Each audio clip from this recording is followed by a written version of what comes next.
watching a play or a sitcom. I mean, the whole atmosphere of this room and you up there, seems like it could be good material for that. You know what? I will tell you something about stand-up comedy, for example.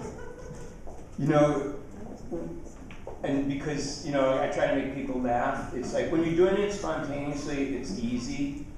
But if somebody says, okay, you're going to get up on a stage and you're going to perform and you're going to make people laugh, I'd be like a cigar short in you.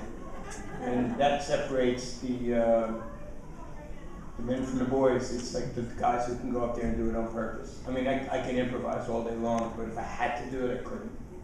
You know. Yes? Well, you know, I'm thinking of the novels you wrote in the 70s. I think of The Wanderers, the way it resonated with so many people. You ever wonder what happened to them? Richie and Joey? The fictional characters or the real life counterparts?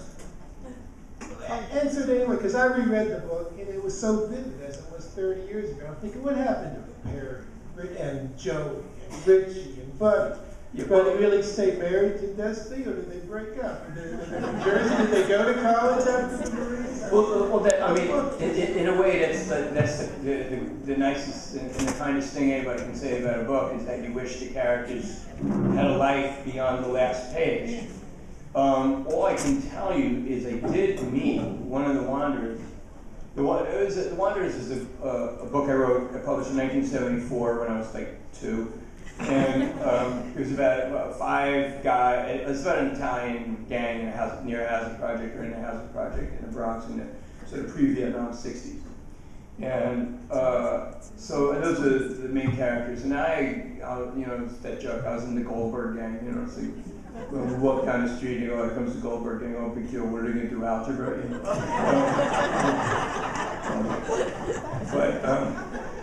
But I mean, there was this gang who scared the piss out of me, you know, because it's like, you know, it would be like, they were like scary Italian guys, you know, and I don't know what happened to most of them in real life, but I did run into one guy who wrote me a letter, because he was one of the original Wanderers, and now he was a union official with the steam fitters at construction. And he had just lost his wife, and he wanted to meet at this bar in not the Lower Side, but sort of like the Lower West Side, the Ear Inn. And I met with him, and I talked to this guy, and you know, and then somebody just published a book about another gang called the Ducky Boys, where there was this legendary Irish gang in the Bronx near Webster Avenue, and they were scary. There was like millions of them, and they'd rather punch than munch, that's for sure. And I almost made the track team with all these gangs around, you know. And this guy interviewed the surviving Ducky Boys and Ducky Girls, and that are now 60 or more.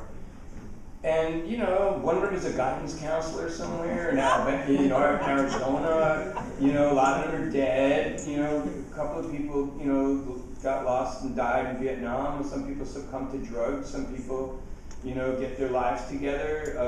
A few go to college. You know, and you know, it's like a rite of passage. It doesn't mean, you know, just because you're in this gang like this that you're going to lead a life of criminality. It's just what you do. I mean, like up in Harlem, I mean, the gangs up there are phenomenal. But unlike 10 years ago, there's no criminal enterprise. These are just like, they're more like West Side Story gangs, which is all they're doing is fighting over turf. You know, and they're all Hispanic and African American. And it's not like I'm Irish and you know, and you're Puerto Rican. It's just like I live on 140th Street.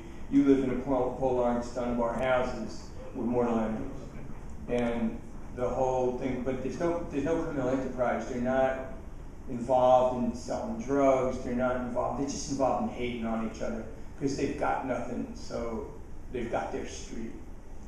And but some of these kids, I would go to police meetings, you know, to learn about Harlem, and you know, a lot of the mothers in these gangs. My favorite name is the Gun Clapping Goons, GCG, and then there's FSU, which I won't say what it is, but it's not Florida State University. Anyways, and you know, the mothers will say, well, yelling at the cops saying, yeah, my kid's in the Goodfellas or stuff like this. But you have to be. Look where he lives. You gotta be. He's 16 years old. You're in the gang. You know, 8 kids went to college from, from extracurricular activity. Alumni chairman, gun clapping goons. I mean, but it's like it's circumstantial. You live in the Bronx at a certain time in a certain place. You're gonna join a gang. You're a slightly different culture. You're gonna play basketball all the time. Or algebra. It's like. But I think everything and anything happened to these guys. Because the book ended kind of abruptly. When I reread it, it kind of it kind of ended abruptly because the guy just, yeah. a guy just joining the Marines right before Vietnam happened just to get away. And so, that's a tale. That's a. Do you think you made the Ducky Boys what they are? Well, according to the Ducky Boys, I said the Ducky Boys were all 5'3" and Irish, and they claim some of them were 5'7". So. Any other? Yeah, go ahead. Sorry.